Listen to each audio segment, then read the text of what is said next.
Hello friends, welcome everyone. நான் உங்கள் சபரி. இந்த வீடியோ பார்க்குற நீங்க எத்தனை பேர் ஸ்கூல் ஸ்டூடெண்ட்ஸ் ஆகவோ இல்ல காலேஜ் ஸ்டூடெண்ட்ஸ் ஆகவோ இருப்பீங்க அப்படிங்கிற ஐடியா இல்ல. ஆனா நீங்க ஒரு ஸ்டூடெண்டா இருந்தா கண்டிப்பா இந்த வீடியோவை முழுக்க பாருங்க. இது கண்டிப்பா உங்களோட லைஃப்ல ஏதோ ஒரு இடத்துல யூஸ் ஆகும். உங்களோட ஃப்ரெண்ட்ஸ், காலேஜ் படிக்கிற ஃப்ரெண்ட்ஸ் ஆகட்டும், ஸ்கூல் படிக்கிற ஃப்ரெண்ட்ஸ் ஆகட்டும், எல்லாத்துக்கும் இந்த வீடியோவை ஷேர் பண்ணுங்க. இது லைஃப்ல ஒரு முக்கியமான சோஷியல் அவேர்னஸ். இப்ப நம்ம இருக்கிற 2025வது வருடத்துல இந்த மாதிரி ஒரு சோஷியல் அவேர்னஸ் கண்டிப்பா ஒவ்வொருத்தவங்களுக்கும் தேவைப்படுது. அப்படி என்ன நடந்துச்சு? ஸ்டூடெண்ட்ஸ்க்கு ஏத்த வீடியோ மாதிரி இது எப்படி வந்துச்சு? வாங்க சம்பவத்துக்குள்ளார போய் டீட்டெயில்டா நான் பேசக்கூடிய பல ஸ்டூடெண்ட்ஸ்க்கு ஒரு காலேஜ்ல ஒரு ப்ரொஃபஸரால என்ன நடந்துச்சு அப்படிங்கிறத டீட்டெயில்டா பார்க்கலாம். உத்தரப்பிரதேஷ்ல ஹத்ராஸ்ன்னு சொல்லி ஒரு டிஸ்ட்ரிக்ட் இருக்கு. அந்த டிஸ்ட்ரிக்ட்ல அமைஞ்சிருக்கிறது தான் ஒரு government aided college. Government fund பண்ணி பிரைவேட்டும் சேர்ந்த மாதிரி ஒரு காலேஜ் இருக்கும். அங்க இருக்கிற ப்ரொஃபசர்ஸ் எல்லாமே ரொம்ப எக்ஸ்பீரியன்ஸ்டான ப்ரொஃபசர். எவ்வளவோ டிகிரி முடிச்சுட்டு பிஹெச்டி முடிச்சுட்டு நிறைய ரிசர்ச் பண்ணிட்டு தான் அந்த காலேஜ்க்கே ப்ரொஃபஸரா வருவாங்க. அங்க இருக்கிற ஸ்டூடெண்ட்ஸ்லாம் நிறைய எக்ஸாம்ஸ் எழுதி பெரிய மார்க் எடுத்தா மட்டுமே அந்த இடத்துல அட்மிஷன் கிடைக்கும். அந்த மாதிரி ஒரு கவர்மெண்ட் எய்டட் காலேஜ். அந்த காலேஜ்ல படிக்கிற பொண்ணு தான் ரித்திகா. ரித்திகா அந்த காலேஜ்ல டிகிரி செகண்ட் இயர் படிக்கிறாங்க. இந்த ரித்திகா அப்படிங்கிறது ஒரு கற்பனையான பெயர் தான். காலேஜ் டிகிரி செகண்ட் இயர் படிக்கிறாங்க அப்படின்னா அவங்களுக்கு ஒரு 20 வயசு பக்கம் இருக்கும். ரித்திகாவோட போட்டோ கூட நம்ம கிட்ட இல்ல. ஏன் இல்ல அப்படிங்கிறது இந்த வீடியோவோட கடைசியில உங்களுக்கு புரிய வரும். ரித்திகா பேசிக்காவே நல்லா படிக்கிற பொண்ணு. அங்க இருக்கிற நிறைய பேர் டேலண்டா தான் இருப்பாங்க. ஏன்னா பெரிய மார்க் வாங்கிட்டு அந்த காலேஜ்க்கே வராங்க. எல்லா சப்ஜெக்ட்லயுமே அவங்களுக்கு நல்லாவே இன்ட்ரெஸ்ட் இருக்கும். எல்லாத்துக்கிட்டுமே பேசக்கூடிய பொண்ணு. எல்லா ப்ரொஃபசர்ஸ் ஆகட்டும் அவங்க மேல ஒரு நல்ல பேர் இருக்கு. அதே காலேஜ்ல வேலை பார்க்குற இன்னொரு ப்ரொஃபசர், அவரோட பேரு ரஜினிஷ் குமார். அவருக்கு 59 வயசு ஆகுது. HOD, head of the department geography division. அந்த ஜியோகிராஃபி டிவிஷன்ல ஹெச்ஓடியா பல வருடங்களாவே வேலை பார்த்துட்டு இருக்காரு. கரெக்டா சொல்ல போனா 23 வருஷமா இந்த காலேஜ்ல தான் அவர் வேலை பார்க்கிறாரு. ஆரம்பத்துல ஒரு ப்ரொஃபஸரா சேர்ந்தவர் ஒவ்வொரு டிபார்ட்மெண்டா மாறி கடைசியா ஹெச்ஓடியா உட்காந்துருக்காரு. அது மட்டும் இல்லாம அந்த காலேஜ்ல வேற சில ஹையர் பொசிஷன்ஸ் எல்லாமே அவருக்கு இருக்கு. அவர் மேல பெரிய மரியாதை எல்லாத்துக்குமே இருக்கு. ரொம்ப பெரிய ஆளு, நிறைய தெரிஞ்சிருக்கும், நல்லா படிச்சிருக்காரு அப்படின்னு சொல்லிட்டு அவரை பத்தி கேட்டாவே அந்த காலேஜ்ல நிறைய பேத்துக்கு இருக்கும். கரெக்டா இந்த டிகிரி செகண்ட் இயர் படிக்கிற ரித்திகாவுக்கு ஜியோகிராஃபி அப்படிங்கிற ஒரு லெசனும் அது கூட இன்க்ளூட் ஆயிருக்கு. அவங்க என்ன டிகிரி எடுத்திருக்காங்கன்னு தெரியல, பட் ஜியோகிராஃபி அப்படிங்கிற ஒரு சப்ஜெக்டும் உள்ளார இருக்கு. அதுல அவங்க ப்ராஜெக்ட்ஸ் இந்த மாதிரி எல்லா விஷயங்களுமே பண்ணணும். இவங்களுக்கு அந்த இடத்துல ஜியோகிராஃபி கிளாஸ் நடத்தினது அந்த ஹெச்ஓடியான ரஜினிஷ் குமார். அந்த ரஜினிஷ் குமார் எப்பயுமே ரித்திகா கிட்ட நல்லாவே பேசுவார். ஏன்னா ரித்திகா நல்லா படிக்கிற பொண்ணு இல்ல, எப்பயுமே மோட்டிவேட் பண்ணுவாரு. நீ நல்லா படிமா, உனக்குன்னு சொல்லிட்டு ஒரு நல்ல வேலை இருக்கு, முக்கியமா இந்த சப்ஜெக்ட்ல என்ன டவுட்டா இருந்தாலும் என்கிட்ட வந்து கிளாரிஃபை பண்ணுன்னு சொல்லிட்டு எப்பயுமே சொல்லிக்கிட்டே இருப்பாரு. அப்படியே ரித்திகாவும் என்னெல்லாம் டவுட் இருக்கோ அப்பப்ப ஹெச்ஓடி ரூமுக்கு போய் ஹெச்ஓடி கிட்ட பேச ஆரம்பிச்சாங்க, இன்டராக்ட் பண்ண ஆரம்பிச்சாங்க, அவரோட நாலேஜை ஷேர் பண்ணிக்க ஆரம்பிச்சாங்க. இந்த மாதிரி ரித்திகாவோட காலேஜ் லைஃப் அப்படியே போயிட்டு இருக்கும் போதுதான் இந்த ரஜினிஷ் குமார் அப்படிங்கிற ஹெச்ஓடி இருந்து சில பிரச்சனைகளை அவங்க ஃபேஸ் பண்ண ஆரம்பிச்சாங்க. எந்த மாதிரி பிரச்சனைனா, அவரோட ரூமுக்கு ஏதாச்சும் டவுட் கேட்க போனா சேரை தூக்கிட்டு வந்து பக்கத்துல போட்டு நல்ல நெருக்கமா பக்கத்துல உட்கார சொல்றாரு. அடிக்கடி தோல் மேல கை போடுறாரு. அடிக்கடி கை பிடிச்சு பேசுறாரு. ஏதாச்சும் தப்பு பண்ணோம் அப்படின்னா கண்ட இடத்துல எல்லாம் தொட்டு அடிக்கிறாரு. அடிக்கடி நம்ம இடுப்புல கையை வச்சு கிட்டவா அப்படிங்கிறத சொல்றாரு. இந்த மாதிரி ஏகப்பட்ட விஷயங்களை அவங்க ஃபேஸ் பண்ண ஆரம்பிச்சாங்க. பொதுவாகவே இந்த ரஜினிஷ் குமார் அப்படிங்கிறவருக்கு 59 வயசு. இன்னும் ஒரு வயசான சீனியர் சிட்டிசன். இவருக்கு நம்மளோட அப்பாவோட வயசு. கூப்பிடும் போது கூட வாமா போமா இப்படின்னு தான் கூப்பிடுறாரு தவிர பேர் சொல்லி அவர் கூப்பிடுறதே இல்லை. அதனால ரித்திகா என்ன நினைச்சாங்க, சரி நம்மள பொண்ணு மாதிரி நினைக்கிறாரு போல, அதனால எதுவுமே நம்ம பெருசா எடுத்துக்க வேணாம், நம்ம அட்ஜஸ்ட் பண்ணிட்டு நம்ம பாட்டுக்கு போலான்னு சொல்லிட்டு எப்ப எல்லாம் கிளாரிபிகேஷன் இருக்கோ அந்த ரூமுக்கு வந்து கிளாரிஃபை பண்ணிட்டு போயிட்டு இருக்காங்க. ஆனா இந்த மாதிரி எல்லா விஷயங்களும் ஒரே நாள்ல நிக்கல, ஒவ்வொரு நாளா அதிகமாகிக்கிட்டே இருந்துச்சு. ஒரு நாள் ஜியோகிராஃபியோட ப்ராஜெக்ட் சப்மிட் பண்றதுக்கு அந்த ஹெச்ஓடி ரூமுக்கு போகும்போது ஹெச்ஓடியோட அசிஸ்டன்ட் வெளியே அந்த இடத்துல இல்ல. இந்த ரித்திகா மட்டும்தான் இருந்தாங்க. அந்த ரித்திகா உள்ளார போகும்போது ஏமா ஏசி போட்டிருக்கு, கதவை கொஞ்சம் சாத்துங்க அப்படிங்கறத சொல்லியிருக்காங்க. ரித்திகாவும் கதவை சாத்துறாங்க.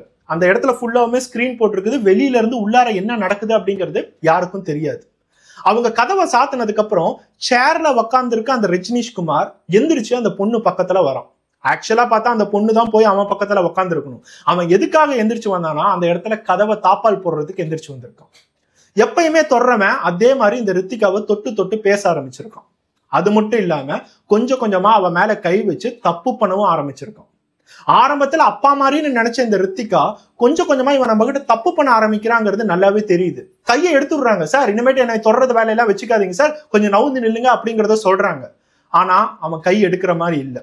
அந்த இடத்துல ரித்திகா என்னதான் தள்ளி விட்டாலும் திருப்பி அவங்க கையை பிடிச்சி உட்கார வச்சு அவங்க கிட்ட ரொம்ப க்ளோஸா போய் தப்பு பண்ண ஆரம்பிக்கிறான். அந்த பொண்ணுக்கு இவன் என்ன ட்ரை பண்றான் அப்படிங்கிறது தெரிய வருது. வெளியே யாரும் இல்ல, நம்ம தனியா இருக்கோம், இந்த இடத்துல நம்மள ரேப் பண்ண போறாங்கிற அந்த 20 வயசு பொண்ணுக்கு நல்லாவே தெரியுது. சார் தயவு செய்து என்னை விட்டுருங்க சார்னு சொல்லிட்டு அந்த பொண்ணு பயத்தோட அந்த ரஜினிஷ் கிட்ட கேக்குது. ஆனா அவன், உனக்கு எக்ஸாம்ல ஃபெயில் ஆக கூடாதா, உனக்கு எக்ஸாம்ல சென்டரும் கூட நான் போடுறேன், நான் என்னென்னலாம் சொல்றேனோ அது எல்லாத்துக்குமே நீ ஓகே பண்ண அப்படின்னா உனக்கு கண்டிப்பா எக்ஸாம்ல சென்டம் போடுறேன். இந்த காலேஜ் முடிக்கும் போது உனக்கு ஒரு ஜாப் ஆப்பர்ச்சுனிட்டி வெயிட் பண்ணிட்டு இருக்கும். காலேஜ் விட்டு வெளியே போனோம்னா உனக்கு ஒரு கேம்பஸ் இன்டர்வியூல ஜாப் வாங்கி தரேன். இந்த மாதிரி எல்லா விஷயங்களுமே செய்யறேன்னு சொல்லும் போது கூட அந்த பொண்ணு வேண்டாம் வேண்டான்னு தான் சொல்லியிருக்கு. சார் இதெல்லாம் நானே வாங்கிக்குவேன் சார், தயவு செய்து விட்டுருங்க, இந்த மாதிரி ஆள் நான் இல்ல அப்படிங்கறத சொல்லியிருக்காங்க. அதுக்கப்புறம் த்ரெட்டன் பண்ண ஆரம்பிச்சிருக்கான். இந்த ரூமை விட்டு நீ இப்ப வெளியே போன, நான் சொன்னதுக்கு எதுவுமே கேட்காம வெளியே போன அப்படின்னா இந்த செமஸ்டர் நீ ஃபெயில் ஆவ, காலேஜ்ல நீ டிபார் ஆவ, 1 வருஷம் நீ எக்ஸ்ட்ரா படிப்ப, இப்படிங்கிறத பயமுறுத்த ஆரம்பிச்சிருக்கான். ரித்திகாவுக்கு என்ன பண்றதுனே தெரியல. வெறும் 10 நிமிஷம் கேப். ஒரு பக்கம் ஏகப்பட்ட ஆப்பர்ச்சுனிட்டிஸை தரான், ஆப்பர்ச்சுனிட்டிஸை தந்து நம்மளை ஆசை காட்டுறான், இன்னொரு பக்கம் நம்மளை த்ரெட்டனும் பண்றான். இந்த மாதிரி எல்லாத்தையுமே உங்ககிட்ட இருந்து எடுத்துருவேன் அப்படின்னு த்ரெட்டனும் பண்றான். அந்த பொண்ணு கன்ஃபியூஸ்டான ஸ்டேட்ல இருந்த அந்த 1/2 மணி நேரம் இவன் என்னெல்லாம் செய்யணுமோ எல்லாமே செஞ்சுட்டான். ஆரம்பத்திலே தெரியும் நிறைய பொண்ணுங்க இந்த இடத்துல ப்ராஜெக்ட்ல சப்மிட் பண்ண வருவாங்கன்னா, அதனால அடிக்கடி அவனோட அசிஸ்டன்ட்டை நீ வெளியே போ, நீ இந்த இடத்துல இருக்க வேணாம், வேற வேலை செய்யணும்னு சொல்லிட்டு போயிட்டு 2 மணி நேரம் கழிச்சு தான் அந்த அசிஸ்டன்ட்டையே வர சொல்லியிருக்கான். இந்த மாதிரி அவன் கண்டினியூஸா ரித்திகா கிட்ட பண்ணிக்கிட்டே இருந்திருக்கான். ரித்திகாவுக்கு என்ன பண்றதுனே தெரியல. கொஞ்ச நாட்களா இவன் என்ன செஞ்சாலும் அதை தாங்கிக்கிட்டு இருக்காங்க. லிட்டரலா அந்த பொண்ணை காலேஜ்குள்ளார அவன் ரூம்குள்ளாரையே ரேப் பண்ண ஆரம்பிச்சிருக்கான். கொஞ்சம் நினைச்சு பாருங்க, அந்த 20 வயசு பொண்ணு என்ன பண்ணும். அப்பா மாதிரி நினைச்ச அந்த ஹெச்ஓடி நம்மள இது வரைக்கும் பார்த்தது தொட்டது எல்லாமே இந்த மாதிரி ஆசையால தான். கடைசியா நம்மளோட உடம்ப அவனுக்கு ஒரு இற மாதிரி ஆக்கிக்கிட்டான். இப்ப நம்ம டோட்டலா மாட்டிக்கிட்டோம், எப்படி எஸ்கேப் ஆகுறதுன்னே தெரியல. 2 வாரம் கழிச்சு இவன் கண்டினியூஸா இதே மாதிரி பண்ணும் போது அந்த பொண்ணுக்கு ஒரு கிளாரிட்டி வரும்ல. இவன் என்ன கொடுத்தா என்ன த்ரெட்டன் பண்ணா என்ன, கண்டிப்பா நம்ம ஏதாச்சும் ஒண்ணு பண்ணணும், இதை நிறுத்தியே ஆகணும்னு சொல்லிட்டு அந்த பொண்ணுக்கு தோணும்ல. உடனே 2 வாரம் கழிச்சு அதே ஹெச்ஓடி ரூமுக்கு போய், இனிமேட்டு நீ என்ன ஆசை காட்டினாலும் பரவாயில்ல, நீ என்ன பயம் காட்டினாலும் பரவாயில்ல, உனக்கு நான் ஒத்துழைக்க மாட்டேன் அப்படிங்கறத ரொம்ப ஸ்ட்ராங்கா சொல்றாங்க. அப்போதான் இந்த ரஜினிஷ்குமார் அவனோட மொபைல் எடுத்து ரித்திகா கிட்ட காட்டுறான்.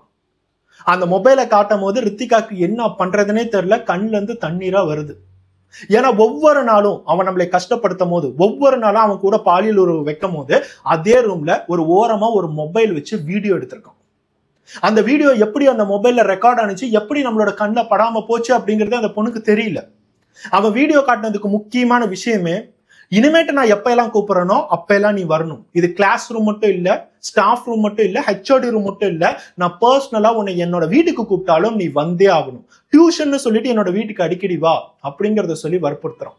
இல்லாட்டி ஆட்டோமேட்டிக்கா உன்னோட வீடியோ எல்லாத்துலயுமே நான் நெட்ல பப்ளிஷ் பண்ணிடுவேன், உங்க அப்பா உங்க அண்ணன் எல்லாமே இதை பார்க்க போறாங்க, நான் ஒரு பெரிய பொசிஷன்ல இருக்கேன், நான் ஒரு ஹெச்ஓடியா இருக்கேன், நீ யார்கிட்ட என்ன சொன்னாலும் நம்ப மாட்டாங்க, உன்னோட விஷயம் மட்டும்தான் எல்லா இடத்துலயும் வெளியே போகும், என்னோட ஃபேஸ்லாம் நான் ஈஸியாவே பிளர் பண்ணிடுவேன்னு சொல்லிட்டு பிளாக்மெயில் பண்ண ஆரம்பிக்கிறோம். ரித்திகாவுக்கு இது எல்லாமே கேட்டதுக்கு அப்புறம் நம்மளோட வாழ்க்கையே போச்சு அப்படிங்கறத நினைச்சாங்க. தினம் அவன் எப்ப எல்லாம் கூப்பிடுறானோ அப்ப எல்லாம் போறாங்க, அவனும் நம்மள இற மாதிரி நம்மள ரேப் பண்றான். என்ன பண்றதுன்னு தெரியாம அவங்க பாட்டுக்கு எல்லாத்துக்கும் இடம் கொடுத்துட்டு இருக்காங்க. இவங்களோட படிப்பே போச்சு, படிப்புல கான்சென்ட்ரேட்டே பண்ண முடியல, ஃபுல்லா ஒரு டிப்ரெஷன் ஸ்டேஜுக்கே தான் போனாங்க. 2 வருஷம் இந்த கஷ்டத்தை அவங்க அனுபவிச்சுட்டு இருந்திருக்காங்க. 2 வாரத்துல அவங்களுக்கு ஒரு கிளாரிட்டி கிடைச்சிருக்கு. அவங்க கிட்ட போய் நம்ம எல்லாத்தையும் நிறுத்தணும்னு சொல்லிட்டு கிளாரிட்டி கிடைச்சிருக்கு. அப்ப போகும்போதுதான் அவன் வீடியோவை காட்டி நம்மளை பிளாக்மெயில் பண்றான். ஆனா 2 வருஷத்துக்குள்ளார அந்த பொண்ணுக்கு இன்னொரு கிளாரிட்டியும் கிடைச்சிருக்கும்ல. எல்லாமே மாடர்ன் கேர்ள்ஸ் தான். வீடியோ எவனோ வெளியே விட்டா அவன் பாட்டுக்கு வெளியே விட்டுட்டோம், நான் எந்த தப்பு பண்ணல, அவன் தானே இந்த இடத்துல தப்பு பண்ணான், அவன் தானே என்னை பிளாக்மெயில் பண்ணாங்கிற ஒரு கிளாரிட்டி கிடைச்சிச்சு. அதுக்கு அடுத்ததா அதே காலேஜ்ல இருக்க பிரின்சிபல் ஆகட்டும், ப்ரொஃபசர்ஸ் ஆகட்டும், எல்லாத்துக்கிட்டுமே போய் இந்த ரஜினிஷ்குமார் அப்படிங்கிறவர் என்கிட்ட தப்பா நடந்துகிட்டாரு, வீடியோ எடுத்துட்டாருன்னு சொல்லிட்டு யாருக்கிட்ட சொன்னாலும் அவங்க கேட்கறதுக்கு தயாராகவே இல்லை. பிரின்சிபல் ஆகட்டும், இந்த காலேஜோட சேர்மேன் வரைக்கும் போய் கூட, ரஜினிஷ்குமார் யாருன்னு உனக்கு தெரியுமா, அவர்லாம் இந்த மாதிரி நடந்துக்கிறதுக்கு வாய்ப்புகளே இல்லை, ப்ரூஃப் இருந்தா காட்டு, அப்படியே நீ காட்டினா கூட அந்த ரஜினிஷ்குமாரை எதுவும் செய்ய முடியாதுமா, அவருக்குலாம் பெரிய பெரிய இன்ஃப்ளூயன்ஸ் இருக்கு, அவரோட இன்ஃப்ளூயன்ஸ்லாம் பாத்தீங்கன்னாவே நம்மளா கிட்ட கூட போக முடியாது, இந்த காலேஜ் ஓடுறதுக்கு காரணமே அவர்தாமா, அதனால இந்த மாதிரி கம்ப்ளைண்ட் எல்லாம் கொடுத்துட்டு இருக்காத. வந்தமா, படிச்சமா, போனமா, இதை மட்டும் பாரு. காலேஜுக்கு ஒன்னால ஏதாவது கெட்ட பேர் வந்துச்சு அப்படின்னா உன்னை நாங்க இமீடியட்டா காலேஜ் விட்டு தூக்கிடுவோம். இந்த இடத்துல ரஜினிஷ்ல எல்லாம் நாங்க தூக்க மாட்டோம், உன்னை தான் தூக்குவோங்கிறத நிறைய பேர் சொல்லி அந்த பொண்ணுக்கு காது அதே கேட்டு கேட்டு கேட்டு நம்ம எதுவுமே செய்ய முடியாது போல, இவன் எப்ப கூப்பிட்டாலும் நம்ம போய் தான் ஆகணும் போலன்னு சொல்லிட்டு 2 வருஷம் இவங்க அந்த ரஜினிஷ்குமார்கிட்ட கஷ்டப்பட்டு இருக்காங்க. 20 வயசுல ஆரம்பிச்சது 22 வயசு வரைக்கும் அந்த 60 வயசு கிழவன் அவன் நம்ம மேல தொடமோது, அப்பாவா நினைச்ச அவன் நம்ம மேல தொடமோது அந்த பொண்ணுக்கு வாழ்க்கை எப்படி இருந்திருக்கும், அந்த வாழ்க்கை எவ்வளவு எரிச்சலா ஃபீல் பண்ணிருப்பாங்கிறத கொஞ்சம் யோசிச்சு பாருங்க. இந்த வீடியோ பார்த்துட்டு இருக்கவங்க ஒரு காலேஜ் ஸ்டூடெண்டா இருந்தா முழுசா பாருங்கன்னு சொன்னேன். இப்ப இந்த ரித்திகாவோட நிலைமை என்ன அப்படிங்கிறது உங்களுக்கு புரிஞ்சிருக்கும். இந்த வீடியோ பாக்குற நீங்க எத்தனை பேர் இதே மாதிரி நிலைமையில இருக்கீங்க அப்படிங்கிறது எனக்கு தெரியல. ஆனா இந்த ரித்திகா என்ன பண்ணாங்க அப்படிங்கிறத அடுத்த ஃபியூ மினிட்ஸ்ல நான் உங்ககிட்ட சொல்றேன். அப்போ இந்த ரித்திகா மாதிரியே நீங்களும் ஒரு நாள் பண்ணுவீங்க அப்படிங்கிற நம்பிக்கையோட தான் இது எல்லாத்தையுமே பேச போறோம். கரெக்டா மார்ச் 15ஆம் தேதி 2025 வருடம் அந்த உத்தரப்பிரதேஷ்ல இருக்க ஹத்ராஸ்ங்கிற டிஸ்ட்ரிக்டோட எஸ்பி ஆபீஸ்க்கு ஒரு போஸ்டல் கவர் வருது. கரெக்டா அந்த எஸ்பி ஆபீஸ்ல இருக்கிறவரு அந்த போஸ்டல் கவரை ஓபன் பண்றாரு. அதுக்குள்ளார ஹிந்தியில எழுதின ஒரே ஒரு லெட்டர் மட்டும் இல்லாம அதுக்குள்ளார சிடி வேற இருக்கு. அந்த லெட்டரை படிக்கும் போது அங்க இருக்கிற எஸ்பிக்கு இது எவ்வளவு பெரிய சீரியஸான இஷ்யூ அப்படிங்கிறது தெரிய வருது. அந்த லெட்டர்ல என்ன எழுதி இருக்கு தெரியுங்களா? நான் இந்த காலேஜ்ல தான் படிக்கிறேன், கவர்மெண்ட் எய்டட், இந்த காலேஜ் ஹத்ராஸ்ல இருக்கிற கவர்மெண்ட் எய்டட் காலேஜ்ல தான் படிக்கிறேன். இந்த காலேஜ்ல ரஜினிஷ்குமார் அப்படிங்கிற 59 வயதுடைய ஒருத்தன் இருக்கான், ஹெச்ஓடியா வேலை பார்த்துட்டு இருக்கான். கண்டிப்பா இந்த ரஜினிஷ்குமார் அப்படிங்கிற பேர் கேட்கும் போது உங்களுக்கு தெரியறதுக்கு வாய்ப்புகள் இருக்கு. ஏன்னா அவருக்கு நிறைய இன்ஃப்ளூயன்ஸ் இருக்கு. கடைசி 2 வருஷங்களா அவர் என்ன ரேப் பண்ணிட்டு இருக்காரு. காலேஜ்ல இருக்கிற நிறைய பேத்துக்கிட்ட இதை நான் டிஸ்கஸ் பண்ணிட்டேன். யாருமே இந்த கம்ப்ளைண்ட் எடுக்கிறதுக்கு தயாராக இல்லை.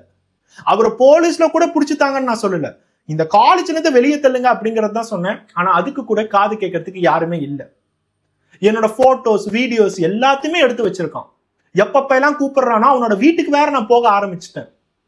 ஒரு நாள் இந்த லைஃப் வாழ்றதே ஒர்த்து தானா, என்ன இவனுக்காக தான் நம்ம இந்த லைஃப்பை வாழ்ந்துட்டு இருக்கோமா, இந்த 60 வயசு இவனுக்காக தான் வாழ்ந்துட்டு இருக்கோமான்னு சொல்லிட்டு எனக்குள்ளாரே எனக்கு ஒரு வெறுப்பு வந்துருச்சு.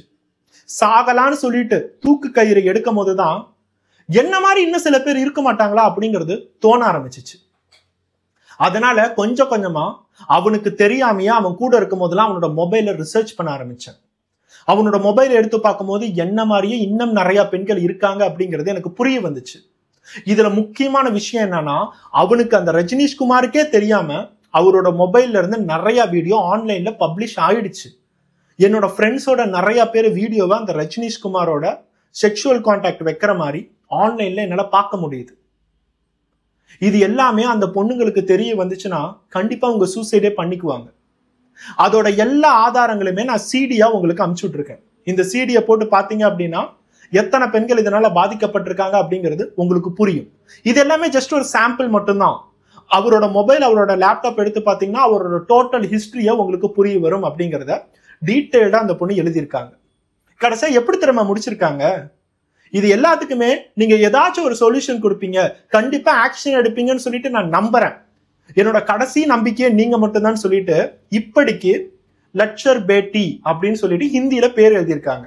அந்த லெக்சர் பேட்டி அப்படிங்கிறதுக்கு அர்த்தம் என்ன அப்படின்னா ஹெல்ப்லெஸ்னஸ். யாருமே எனக்கு உதவி இல்லை. உங்க பொண்ணு பேட்டி அப்படின்னா உங்களோட பொண்ணு, டாட்டர். உங்களோட பொண்ணுக்கு உதவுறதுக்கு யாருமே இல்லை, அட்லீஸ்ட் நீங்களாவது உதவுங்க அப்படிங்கிறத கேட்டிருக்காங்க. எஸ்பி ஆபீஸ்க்கு இந்த லெட்டர் வந்து அடுத்த நிமிஷம் இந்த ரஜினிஷ்குமார் யாரு அப்படிங்கிறத என்கொயரி பண்ண ஆரம்பிச்சிருக்காங்க. ஒரு செப்பரேட் போலீஸ் டீம் இந்த ரஜினிஷ்குமார் மேல வேற ஏதாச்சும் கம்ப்ளைண்ட் இருக்கான்னு பார்க்கும் போது அவர் ரொம்ப பெருசா படிச்சிருக்காரு, பிஹெச்டி முடிச்சிருக்காரு, நிறைய டிகிரி படிச்சிருக்காரு. அந்த காலேஜ்லயே ஒரு இம்பார்ட்டன்டான பர்சன் அவர் தான். பொலிட்டிக்கல் இன்ஃப்ளூயன்ஸ் வேற கொஞ்சம் கொஞ்சம் இருக்கு அப்படிங்கிறது எல்லாத்துக்குமே தெரிய வருது. ஒரு செப்பரேட் டீம் ஃபார்ம் பண்றாங்க. ஆதாரங்கள் கையில கிடைச்சிருச்சு. சிடி எடுத்து பார்க்கும் போது அவர் வேற பொண்ணுங்க கூட இருந்த கிளியரான போட்டோஸ் எல்லாமே கிடைச்சிருச்சு. அப்படின்னா இனிமேட்டு போய் அவரை அரெஸ்ட் பண்றது மட்டும்தான் மிச்சம். ஆனா அந்த செப்பரேட் டீம் அந்த காலேஜ்குள்ளார போகும்போது அந்த இடத்துல ரஜினிஷ்குமார் இல்ல. சரி, இங்கதான் இல்ல, என்னாச்சுன்னு காலேஜ்ல கேட்கும் போது இன்னைக்கு ரஜினிஷ்குமார் லீவ் போட்டிருக்காருன்னு சொல்லியிருக்காங்க. உடனே ரஜினிஷ்குமாரோட வீட்டுக்கு போனா ரஜினிஷ்குமார் அங்கேயும் இல்ல. டோட்டலா ரஜினிஷ்குமார் அப்படியே அப்ஸ்காண்ட் ஆயிட்டான். அப்படின்னா போலீஸ் டிபார்ட்மெண்ட்ல இருந்து ரஜினிஷ்குமாருக்கு முன்னாடியே இன்ஃபர்மேஷன் தெரிஞ்சிருக்கு. இந்த மாதிரி நம்ம மேல ஒரு கம்ப்ளைண்ட் இருக்கு, கையில எல்லா ஆதாரங்களுமே இருக்கு. யார் ஆதாரங்கள் கொடுத்தாங்க அப்படிங்கிறது போலீஸ்க்கே தெரியல. முக்கியமா இந்த போஸ்டல் லெட்டர்ல யார் பேரு, இந்த பொண்ணு ரித்திகா அப்படின்னு நம்ம பேசிட்டு இருக்கோம் பாத்தீங்களா, ஒரு கற்பனையான பேரு. அந்த பொண்ணு பேர் எழுதவே இல்லை. நான் யாரு என்னங்கறத உங்ககிட்ட சொல்றதுக்கு விரும்பல. ஏன்னா ஃபியூச்சர்ல நீங்களும் உதவாம போயிட்டீங்க அப்படின்னா கடைசியா நான் போனமா எங்கேயாச்சும் இடத்துல கிடப்பேன். நான் தூக்கு போட்டுக்கலாம் தான் நினைச்சேன். ஆனா இப்போ என்னோட பேர் வெளியே வந்துருச்சு அப்படின்னா அவங்களே என்னை கொன்றுவாங்க. ஏன்னா அந்த லெவலுக்கு அவங்களுக்கு இன்ஃபுளுன்ஸ் இருக்குன்னு சொல்லிட்டு எழுதியிருக்காங்க. இப்போ உங்களுக்கு புரியும் ரித்திகா அப்படிங்கிற பேரு ஏன் கற்பனையான பேரு, அது மட்டும் இல்லாம ஏன் அந்த பொண்ணோட போட்டோ எங்கேயுமே இல்லைன்னு. போலீஸ் இந்த கம்ப்ளைண்ட வச்சு மட்டுமே ரஜினிஷ்குமாரை வலை போட்டு தேட ஆரம்பிச்சாங்க. எங்க போனாரு, அவருக்கு இருக்கிற கெஸ்ட் ஹவுஸ்ல எங்க, அவருக்கு இருக்க சொத்துக்கள்லாம் என்ன, ரஜினிஷ்குமார் யாரு அப்படிங்கிறத எல்லா இடத்துலயுமே செக் பண்ண ஆரம்பிச்சாங்க. ரஜினிஷ்குமார் அவரோட ஃபேமிலியோட வாழல. அவருக்கும் 2 பொண்ணுங்கள் இருக்காங்க.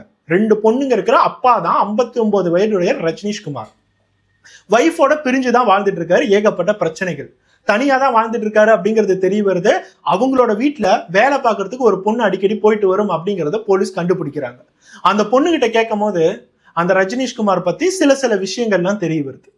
அந்த பொண்ணு ஷாக்கிங்கான விஷயத்த என்ன சொல்லியிருக்காங்கன்னா, இந்த ரஜினிஷ்குமார் அடிக்கடி காசு கொடுத்து என்கிட்டயும் பாலியல் உறவு வச்சுக்குவாரு. நான் வேண்டாம்னு எவ்வளவுதான் சொன்னேன், அவர் என்னை ரேப் பண்ண ஆரம்பிச்சிட்டாரு.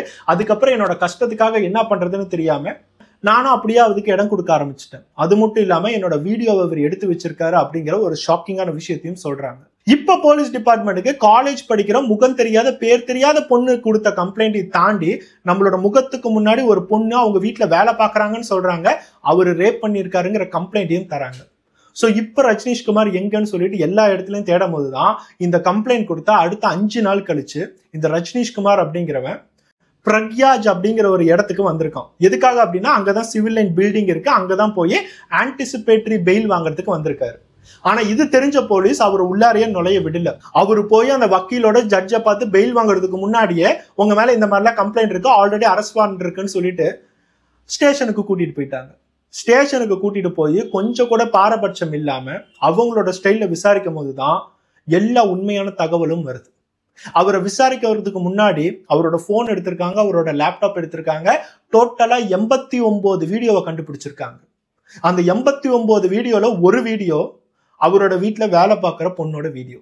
மிச்சம் இருக்கிற 88 வீடியோ அந்த காலேஜ்ல காரிடர் ஆகட்டும், அவரோட சீக்ரெட் ரூம் ஆகட்டும், கிளாஸ் ரூம் ஆகட்டும், இந்த மாதிரி எல்லா இடத்துலயுமே கதவை தாப்பால் போட்டு ஒரு பொண்ணை மட்டும் இருக்க வச்சு அந்த இடத்துல ரேப் பண்ண எல்லா வீடியோவுமே இருக்கு. 20க்கும் மேற்பட்ட பெண்களை இந்த மாதிரி சித்திரவதை பண்ணியிருக்காரு. கடைசி பல வருடங்களா இந்த விஷயத்த அவர் பண்ணிக்கிட்டே இருந்திருக்காரு. 23 வருஷமா இந்த காலேஜ்ல எப்படி நீங்க வச்சிருந்தீங்க? இந்த காலேஜ்ல இத்தனை கம்ப்ளைண்ட் கொடுத்ததுக்கு அப்புறமும் ஏன் நீங்க இவரை ரிசைன் பண்ண வைக்கல? ஏன் இவர் மேல நீங்க கம்ப்ளைண்ட் தரலன்னு சொல்லிட்டு அந்த காலேஜுக்கு ஏகப்பட்ட ப்ரெஷர். இந்த மாதிரி சிச்சுவேஷன்ஸ்லாம் ரொம்ப எக்ஸ்ட்ரீமா போகும்போது தான் அந்த காலேஜ்ல இருந்து ஒரு பெரிய ஆக்ஷன் எடுக்கிறாங்க. ரஜினிஷ்குமார் இனிமேட்டு இந்த காலேஜுக்கு வரமாட்டாரு, அவரை நாங்க டெர்மினேட் பண்றோம், அவர் மேல ஏகப்பட்ட கம்ப்ளைண்ட் இருக்குன்னு சொல்லிட்டு ஓப்பனா பப்ளிஷ் பண்றாங்க. ஆனா அந்த காலேஜ்ல இருக்க சேர்மேன்ட்ட இதுக்கு முன்னாடியே ஏன்டா இதெல்லாம் நீ பண்ணல, நீ கொஞ்சம் கொஞ்சமா டிலே பண்ணதுனால எத்தனை பெண்களோட வாழ்க்கை போச்சுரா அப்படின்னு கேட்டா எப்பயும் போல வாயை மூடிக்கிட்டு யார் யாருக்கெல்லாம் காசு கொடுத்து அவங்களோட வாயை மூடணுமோ இந்த மாதிரி மூடிக்கிட்டு தான் இருந்தாங்க. சோ இப்ப போலீஸோட விசாரணை கொஞ்சம் கொஞ்சமா இந்த ரஜினிஷ்குமார் வச்சு ஆரம்பிக்குது. 59 வயசு, இன்னும் 1 வயசு ஆனிச்சுன்னா நீ சீனியர் சிட்டிசன், எதனால இந்த மாதிரி கேவலமான விஷயங்கள்லாம் பண்ண? உனக்கு இல்லாத பணமா, உனக்கு இல்லாத பொசிஷனா, அதுக்கப்புறம் எதனால இப்பெல்லாம் பண்ணுன்னு கேட்கும் போதுதான் ரஜினிஷ்குமார் அவனோட வாழ்க்கையில நடந்தது எல்லாத்தையுமே சொல்லிட்டு வரான். இந்த இடத்துல அவர் ஒரு ஹெச்ஓடியா இருந்தாலும் 59 வயசா இருந்தாலும் அவரு இவருன்னு சொல்லிட்டு எனக்கு கூப்பிட தோணவே இல்லை. அவன் தான் எனக்கு கூப்பிட தோணுது. ஏன்னா அந்த லெவலுக்கு தான் எல்லாத்தையுமே பண்ணி வச்சிருக்கான். இத்தனை பெண்களோட வாழ்க்கையை சீரழிச்ச அவனை என்ன பண்ணலாம்? இந்த வீடியோவோட கடைசியில கண்டிப்பா இதை கமெண்ட் பண்ணுங்க. இந்த மாதிரி ஈன பிரிவுகளுக்கெல்லாம் என்ன மாதிரி பண்ணா இந்த மாதிரி அடுத்த ஒரு ப்ரொஃபஸர் வரமாட்டான். நம்மளோட பொண்ணுங்களோ பசங்களோ காலேஜ், ஸ்கூலு, ஹாஸ்பிட்டலு இந்த மாதிரி 3 இடங்கள்ல மட்டும்தான் நான் நம்பிக்கையோட அனுப்பிச்சு விடுறோம். ஒரு ப்ரொஃபஸர்கிட்ட போய் என்னோட பொண்ணுக்கு நல்லபடியா சொல்லித்தாங்க சார், நல்ல ரேங்க் எடுக்கணும்னு சொல்லிட்டு நம்ம விட்டுட்டு வெளியே வரோம். அவங்க மேல நம்பிக்கையோட விட்டுட்டு தான் வெளியே வரோம். அதே மாதிரி ஒரு டாக்டர்கிட்ட போய் என்னோட பொண்ணுக்கோ பையனுக்கோ ஏதாவது ஒரு பிரச்சனை அப்படின்னா தயவுசெய்து செக் பண்ணுங்க சார் அப்படிங்கிறத செக் பண்ண சொல்லிட்டு வரோம். அவங்க 2 பேத்து மேலேயே நம்ம அப்படி ஒரு நம்பிக்கை வச்சிருக்கோம். சொல்லும் போது கூட மாதா பிதா குரு அதுக்கப்புறம் தெய்வங்கிறோம். இந்த இடத்துல குரு பேரு எவ்வளவு ஒரு ஃப்ராட் வேலையை பண்ணியிருக்கோம். இந்த மாதிரி விஷயங்கள்லாம் கொஞ்சம் கொஞ்சமா இந்த மாதிரி எல்லா தொழிலையுமே வர்றதுனால மட்டும்தான் அவங்களோட தொழிலுக்கே ஒரு பெரிய கேவலமாயிருது. இந்த மாதிரி விஷயங்களை கேள்விப்பட்டதுக்கு அப்புறம் அடுத்தது நம்மளோட பொண்ணு போய் ஒரு ப்ரொஃபஸர்கிட்ட தனியா அனுப்பிச்சு விட முடியுமா? அடுத்தது ஒரு டாக்டர்கிட்ட போய் அவன் என்ன பண்றான் அப்படிங்கறத நம்பிக்கையோடு இருக்க முடியுமா? எதனால இந்த இடத்துல நான் டாக்டரே சேர்த்துறேன்னா, ஹாஸ்பிட்டலே இந்த மாதிரி எல்லா கருமங்களுமே நடக்குது. ஒவ்வொரு டிபார்ட்மெண்ட்லயுமே ஜீனியஸ்னு சொல்லிட்டு அப்படியே போயிட்டு இருக்கவன் தான் கடைசியா எப்பேற்பட்ட பொம்பளை பொறுக்கியா இருக்காங்கிறது தெரிய வருது. இந்த ரஜினிஷ்குமார் அவனோட என்கொயரியில என்ன சொல்லியிருக்கான், பல வருடங்களா என்னோட பொண்டாட்டி கூட நான் வாழ்றதே இல்லை, எனக்குன்னு சொல்லி 2 பொண்ணுங்க இருக்காங்க, ஆனா அவங்களாம் இப்ப எங்க இருக்காங்கன்னு எனக்கு தெரியாது, ஃபேமிலியில ஏகப்பட்ட பிரச்சனை, அதனால இவன் தனியா வாழ்ந்துட்டு இருக்கான். ஒரு நாள் அவனோட வீட்டுல வேலைக்கார பொண்ணு வரும்போது அந்த பொண்ணு மேல ஆசை வந்திருக்கு. அதனால அந்த பொண்ணு போய் அவன் அப்படியே ரேப் பண்ணிட்டான். ரேப் பண்ணது மட்டும் இல்லாம கையில காசும் கொடுத்துருக்கான். அந்த பொண்ணு வேண்டாம்னு சொல்ல அந்த இடத்துல பாலியல் உறவு வச்சுக்கிட்டான். அதுக்கப்புறம் தான் அவனுக்கு ஒரு விஷயம் புரிஞ்சிருக்கு. அவனுக்கு தெரியாமையே அந்த பெட்ரூம்ல இருந்த லேப்டாப்போட வெப்கேம்ல இவங்க என்னெல்லாம் பண்ணிருக்காங்களோ அது ரெக்கார்ட் ஆயிருக்கு. இந்த மாதிரி ஒரு ஆப்ஷன் இருக்கா அப்படிங்கறத கண்டுபிடிச்சவன், ஏன் இந்த மாதிரி நம்ம ரெகுலரா பண்ணக்கூடாது? இப்ப நமக்கு தெரியாம ஒரு பொண்ணு கூட பாலியல் உறவு வைக்கும் போது இந்த இடத்துல ரெக்கார்ட் ஆனிச்சு. காலேஜ்ல நமக்கு நிறைய ஸ்டூடெண்ட்ஸ் இருக்காங்க.